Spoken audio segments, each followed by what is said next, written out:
evening, everyone. I'm very glad to be here. I want to thank Damon and also President Lena Anderson and all of you for having me here tonight.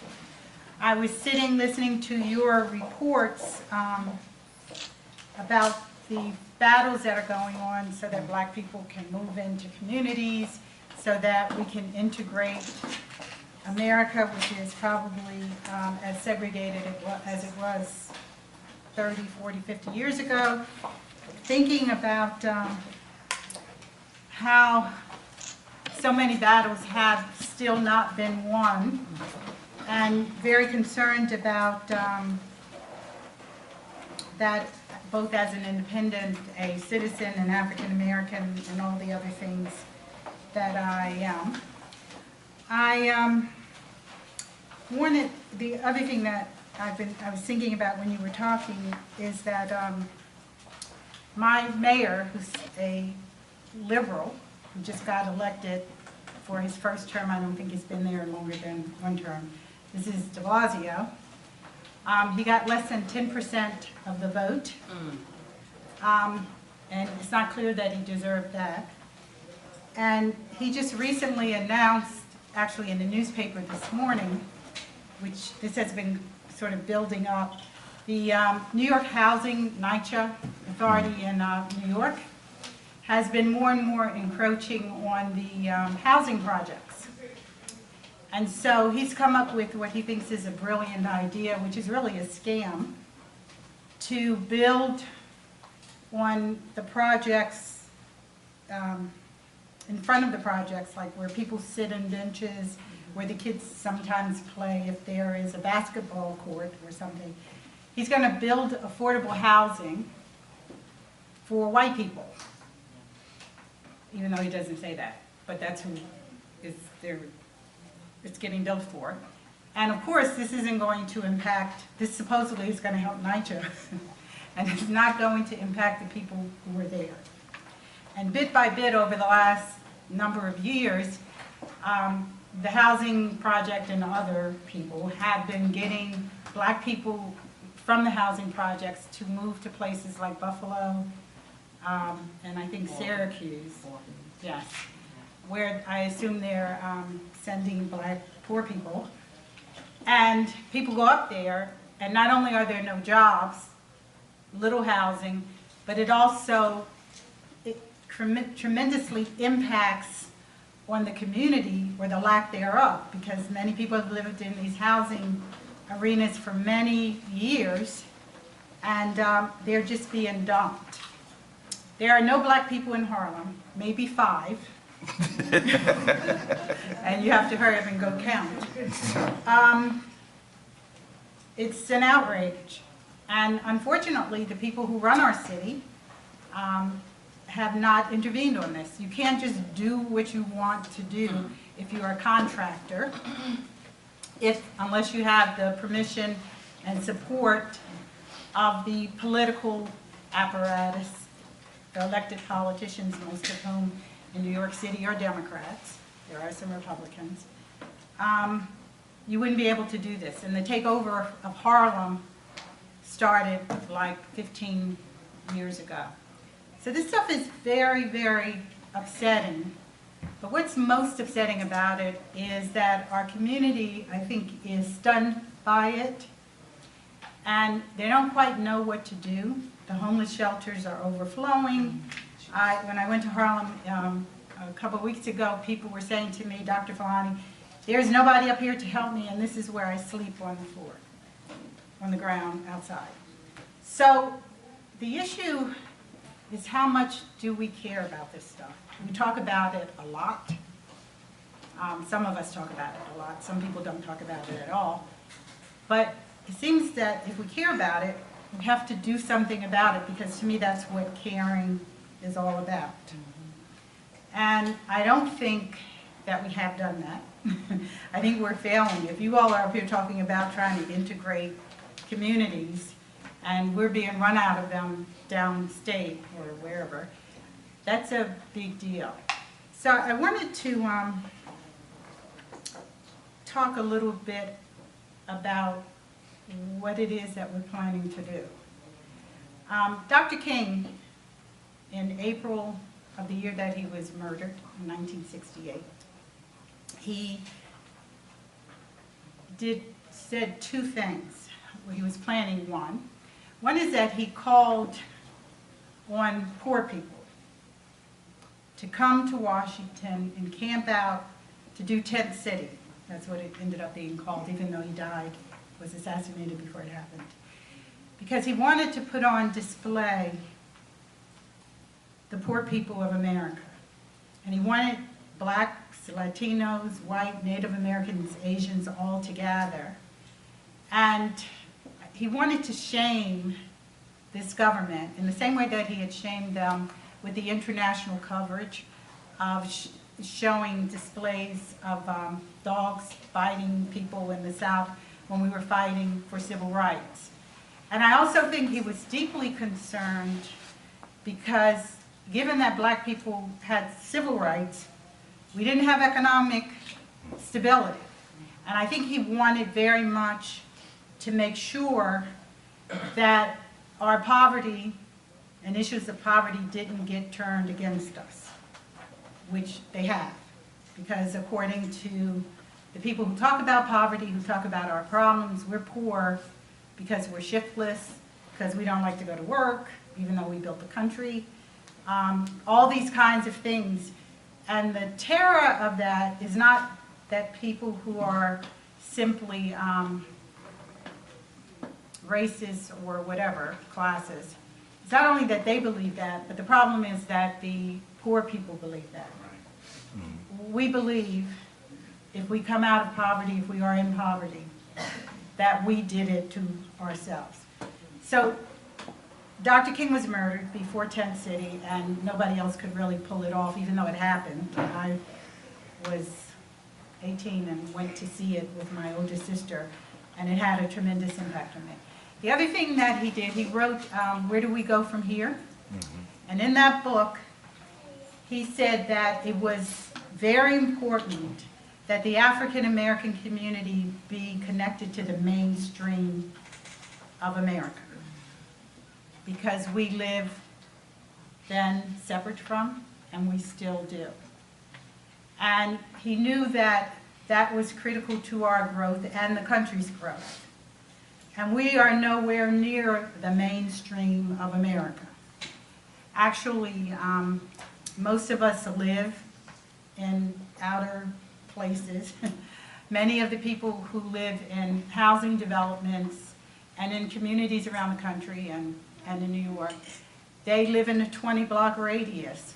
They don't leave their homes. They don't leave their communities. Number one, it costs money. Number two, if you're not brought into the mainstream, you don't quite know what to do if you live in Brooklyn and you end up on Fifth Avenue in Manhattan.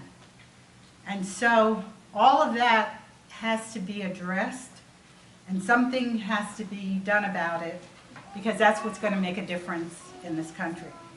So I think in order to deal with the kinds of issues that we're talking about in this meeting and that some people are talking about around the country, we have to do two things. We have to focus in two ways.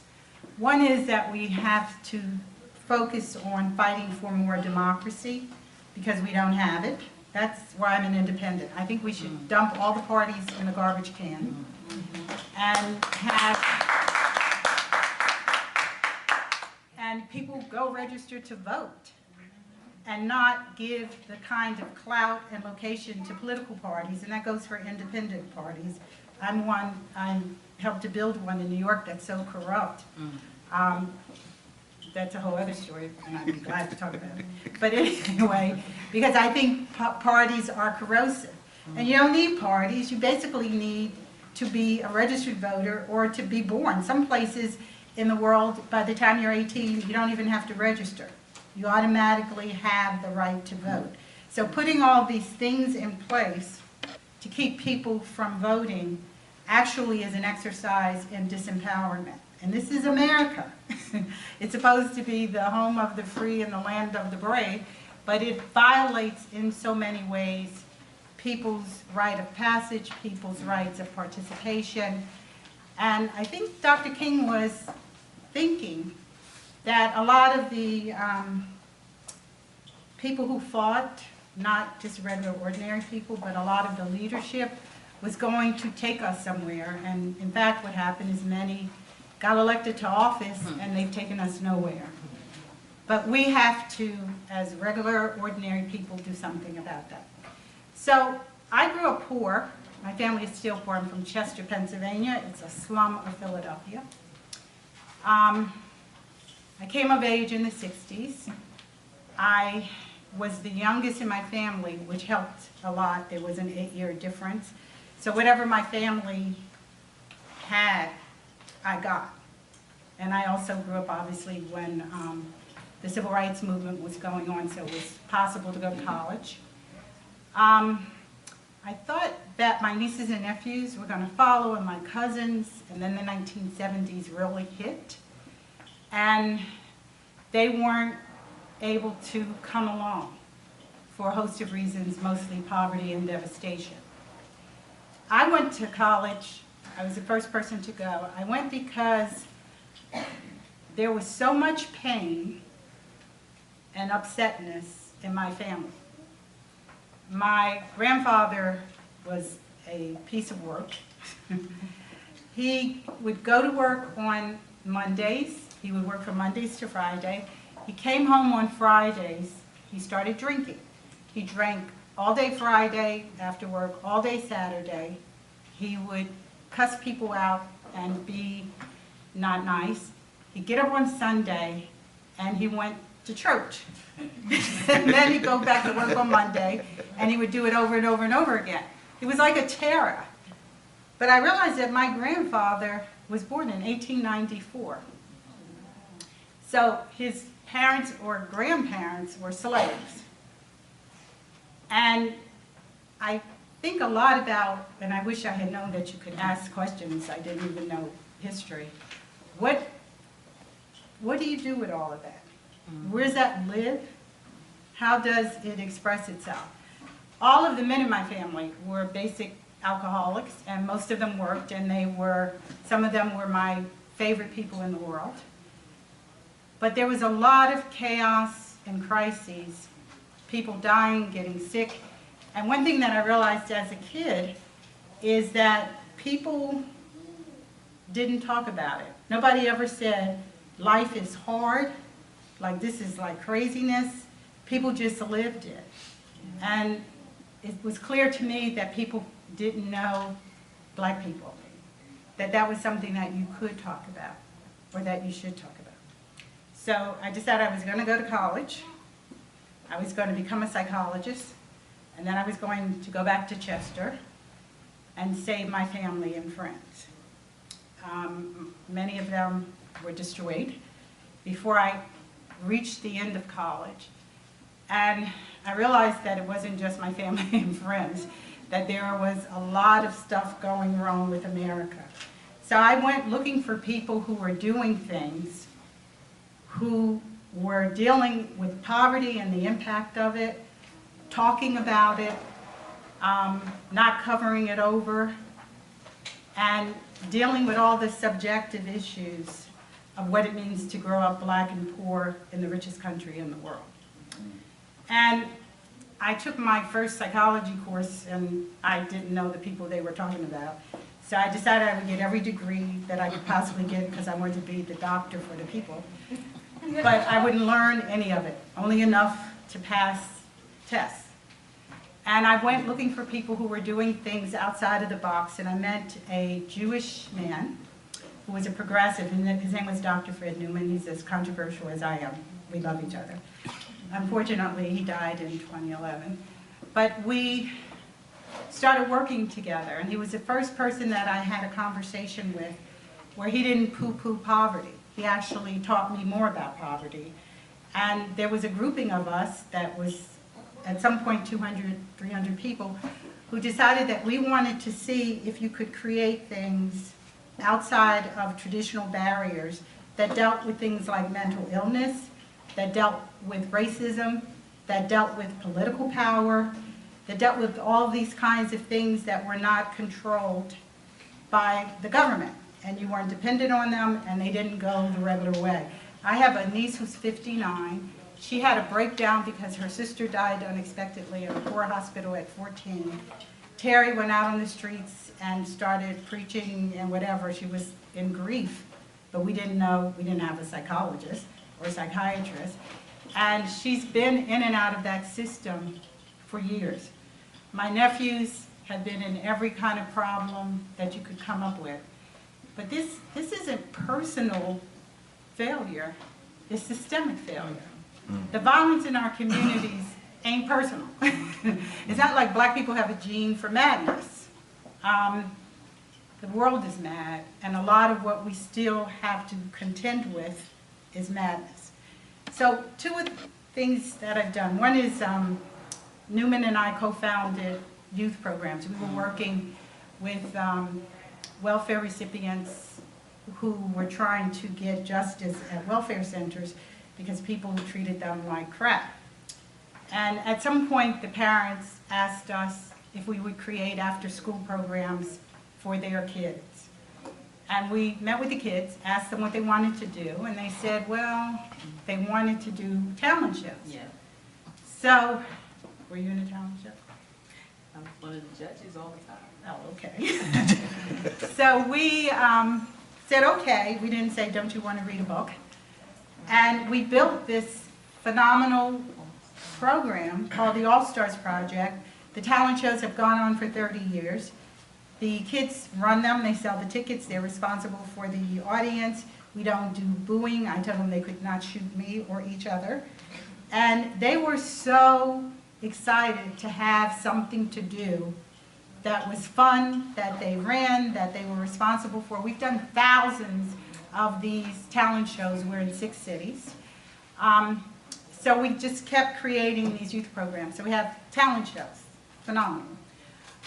For 3 generations, if you go into any project housing in New York, you'll find a grandmother, a mother, and a kid who's currently involved.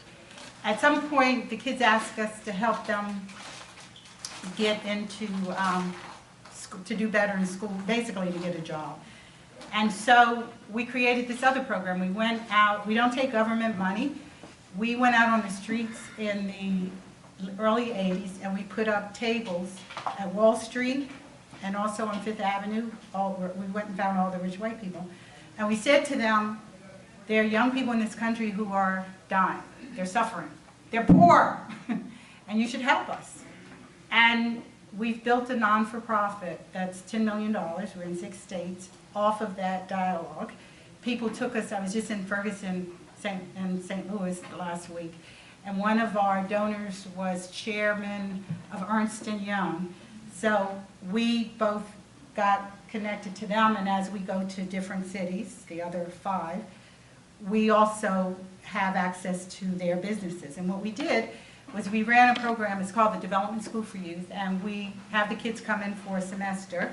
We take them to Wall Street and other places. We show them, you know, how to maneuver and be different places outside of their comfort zone. And then we place them in paid summer internships at $11 an hour. And their requirement is that they have to be on time. They have to cover all the proper things. And when people ask them to do things, they have to say yes, even if they don't know what they're doing.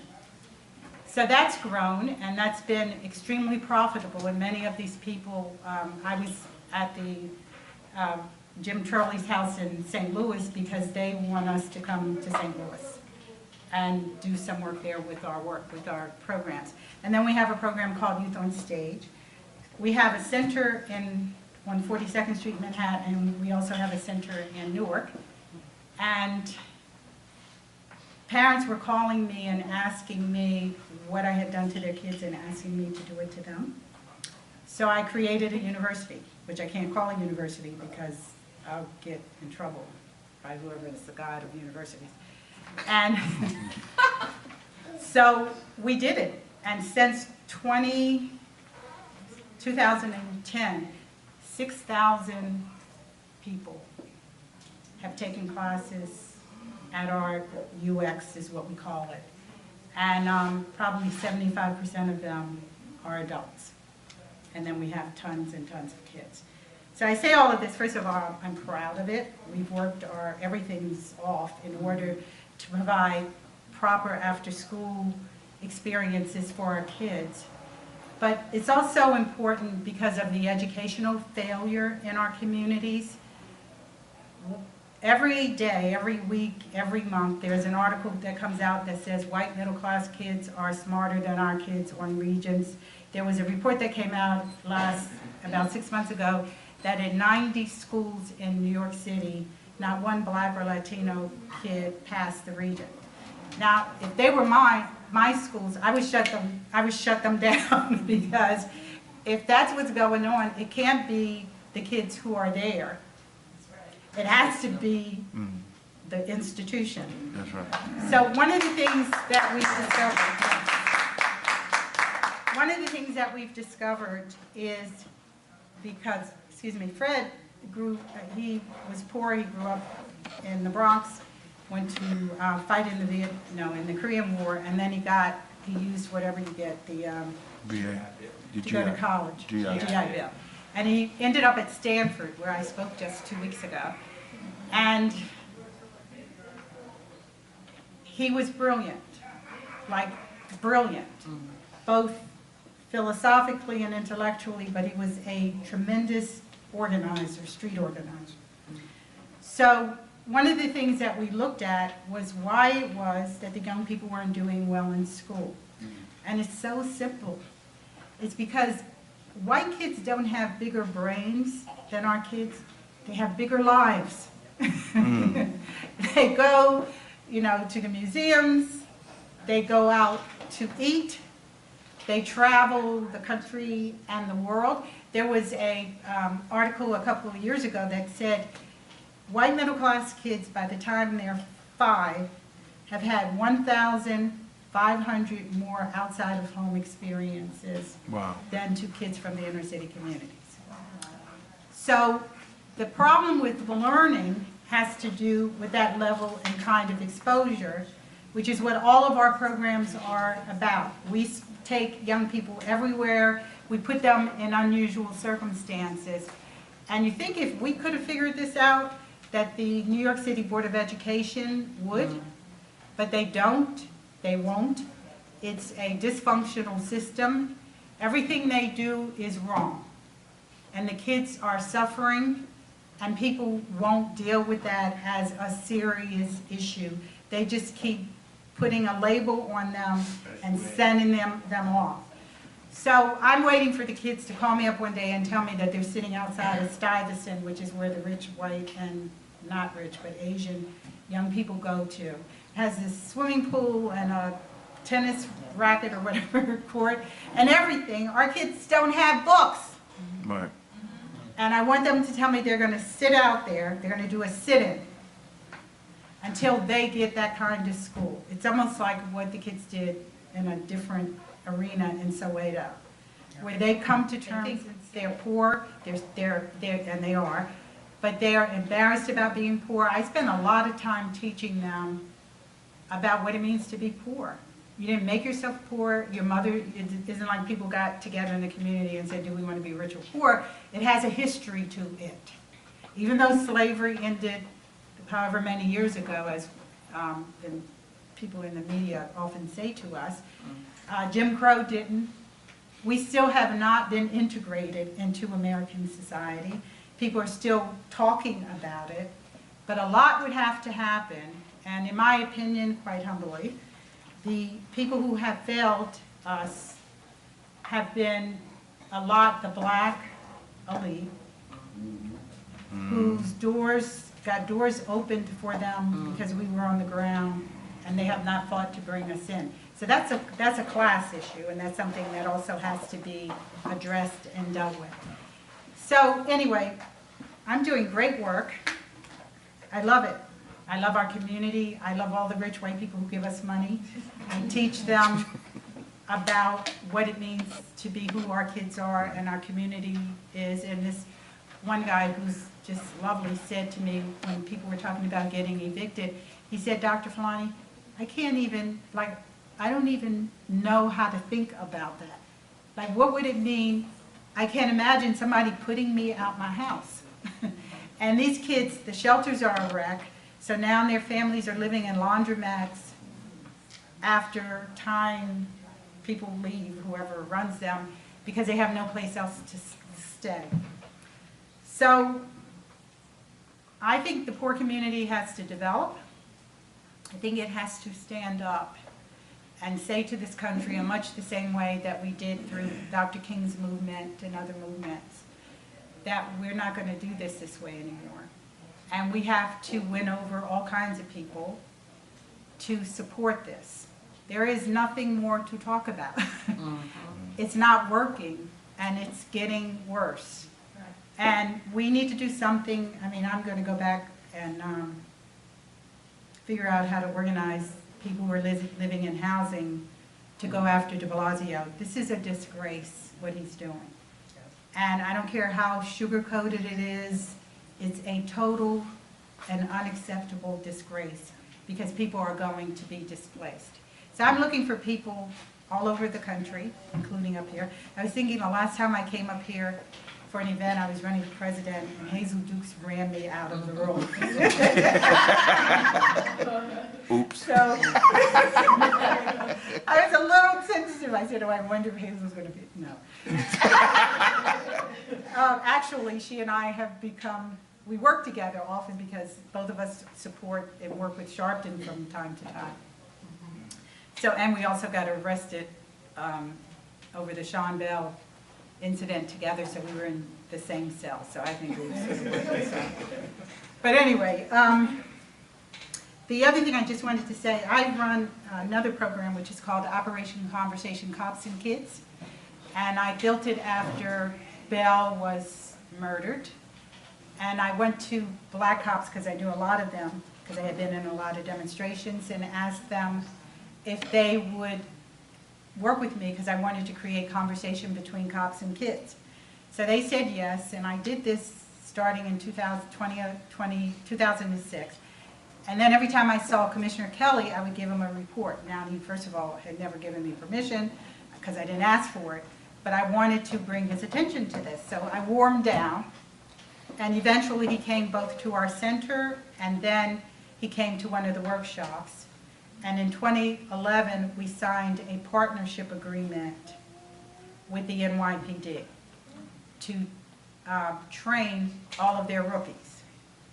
And so since then, I've done about 100+ workshops with thousands of cops and thousands of young people in the community. And we did a presentation on the stage at the Apollo. Twice a year for their graduation, we present the workshop on stage. Otherwise, we do it in local communities.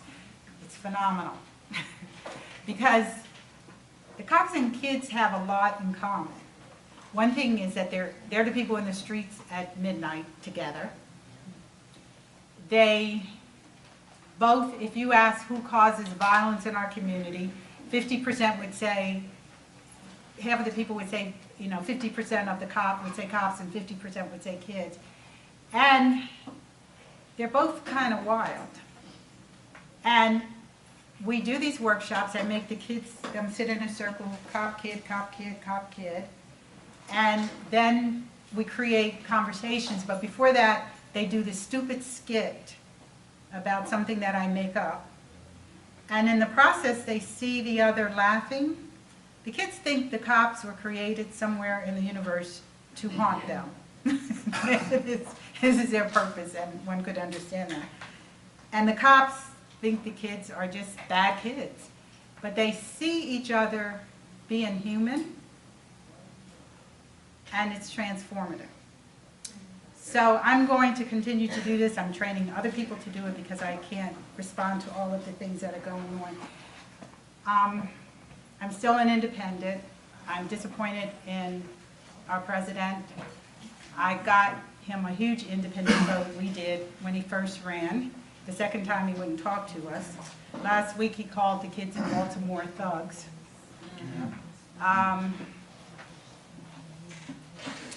Anyway, I think that's totally inappropriate, but I'll just sit on myself. I think we need to continue to build a political movement that's empowering. and that we have to fight for poor people and organize them, and we need to grow this country. So, I mean, I could go on. Going to Ferguson was interesting. Actually, the state trooper who stepped onto the highway when the protesters were out there, did you all see him? He's like this big black man who's a state trooper. His name is Captain Ron Johnson. He joined the protesters, and it was so moving because he was a cop who did this. He put his life on the line. So I brought him to New York whenever we did the last thing at the Apollo, the Cops and Kids, and I just went and spent time with him and others in Ferguson. Ferguson is so poor. Chester is so poor. So many places are so poor.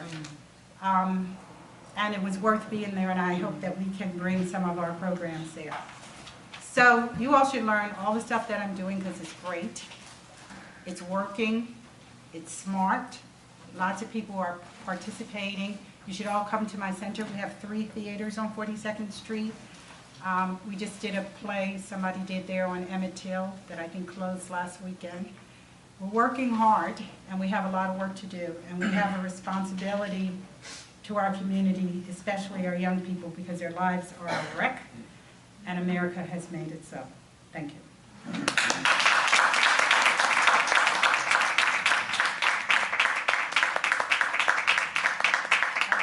Can I take questions? Are there questions? Comments? Yes. I have a question about, do you have a website or do you have the name of your? It's called the All Stars Project, and I'll give you a card. But it's called, if you put All Stars Project, Thank you. You'll find it. Yes. What can I do to work with you? How can I help you? Help me. We have lots of volunteers. We have like 400 volunteers or so.